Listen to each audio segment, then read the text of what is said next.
Details చూస్తాయి. Telangana CM Revanth Reddy రాజ్భవన్కు వెళ్లారు. Governor రాధాకృష్ణన్తో Revanth Reddy భేటీ అయ్యారు. ప్రభుత్వం రూపొందించిన పలు బిల్లులపై చర్చిస్తున్నారు.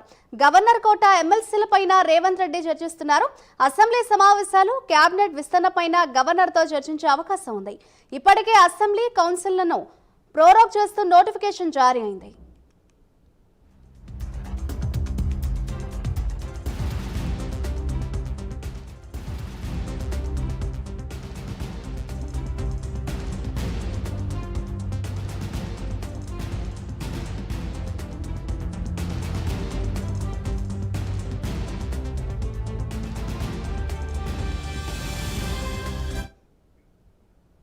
తెలంగాణ సీఎం రేవంత్ రెడ్డి రాజ్భవన్ కు వెళ్లారు. ఇదే అంశంపై మరింత సమాచారాన్ని మా ప్రతినిధి నాగేంద్ర లైవ్ ద్వారా అందిస్తారు.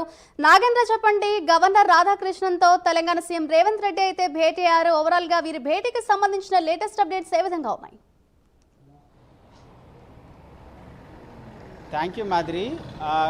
రాజ్భవన్లో గవర్నర్ రాధాకృష్ణన్తో సీఎం రేవంత్ రెడ్డి దాదాపు 1 అవర్కు పైగా కూడా ఆ సమావేశం అవడం జరిగింది. ప్రస్తుతం ఇద్దరి భేటీ అయితే కొనసాగుతున్నటువంటి పరిస్థితి కనిపిస్తుంది. ప్రధానంగా ఈ భేటీలో ఉమ్మడి రాష్ట్రంలో ఏపీకి సంబంధించి, అదేవిధంగా తెలంగాణ రాష్ట్రానికి సంబంధించినటువంటి విభజన చట్టంలో ఉన్నటువంటి హామీలతో పాటు మరొక వైపు క్యాబినెట్ విస్తరణ, అదేవిధంగా మరొకవైపు పెండింగ్లో ఉన్నటువంటి బిల్లులకు సంబంధించినటువంటి అంశాలపైన కూడా ప్రధానంగా చర్చ జరుగుతుంది. దీంతో పాటు మరొకవైపు గవర్నర్ కోట కింద ఉన్నటువంటి 2 ఎమ్మెల్సీలు, ముఖ్యంగా కోదండరాం అదేవిధంగా మన్సూర్ అలీ ఖాన్, ఈ ఇద్దరికి సంబంధించినటువంటి ఎమ్మెల్సీలకు సంబంధించినటువంటి అంశంలో కూడా ప్రధానంగా చర్చ జరుగుతుంది.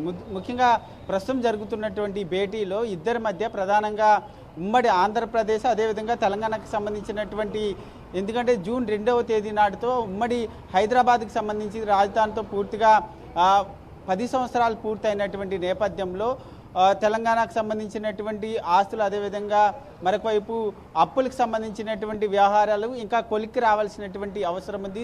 దీనిపైన కూడా చర్చ జరుగుతుంది. ఎందుకంటే గవర్నర్ రాధాకృష్ణన్ తెలంగాణ, ముఖ్యంగా ఏపీకి సంబంధించినటువంటి సీఎం చంద్రబాబుతో భేటీ అయినటువంటి సందర్భంగా ఈ అన్ని అంశాలతో పాటు మరొకవైపు దాదాపు ఢిల్లీ కేంద్రంగా 5 రోజుల పాటు సీఎం రేవంత్ రెడ్డి జరిగినటువంటి మీటింగ్కి సంబంధించినటువంటి అంశాలతో పాటు అన్ని అంశాలపైన కూడా రాధాకృష్ణన్తో భేటీలో చర్చకు వచ్చినట్లయితే తెలుస్తుంది. ముఖ్యంగా ఈ అన్ని అంశాలపైన ప్రధానంగా చర్చించినటువంటి అవకాశం అయితే కనిపిస్తుంది. దీంతో పాటు మరొకవైపు 20వ తేదీ నుంచి అసెంబ్లీ సమావేశాలు ప్రారంభమయ్యేటటువంటి అవకాశం ఉంది.